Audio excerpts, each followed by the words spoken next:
Da Srbi u Republici Srpskoj nisu zaboravljeni, potvrđuje i primjer radnika studio Priština radiotelevizije Srbije, koji su došli ovdje na Pale kako bi u skladu sa svojim mogućnostima pomogli svojim kolegama kanala S, televizije Republike Srpske.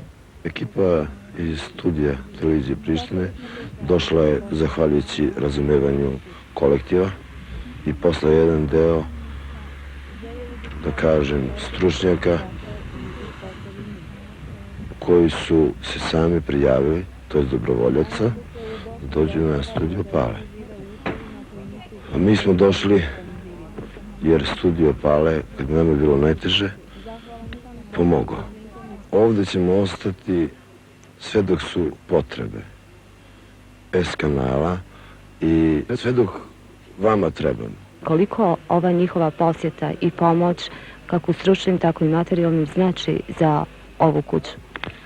Televizija Priština je u stvari i naše najprijatnije iznenađenje, jer mi imamo odista jednu uspješnu i dobru saradnju sa srpskom televizijom, odnosno televizijom Srbije, ali na izvjestan način ta pomoć koju nam pruža studij u Beogradu i studij u Novom Sadu je skoro i očekivana, jer to su moćni studiji, to su kuće od ugleda i kuće koje u svakom slučaju mogu da se mjere sa evropskim.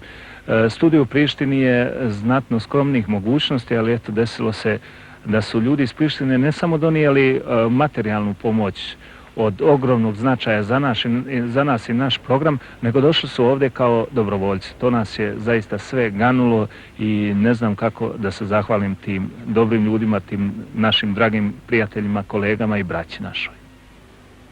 Kolege iz studija Prištine donijeli su i značajnu pošiljku humanitarne pomoći namijenjenu stanovništvu Republike Srpske.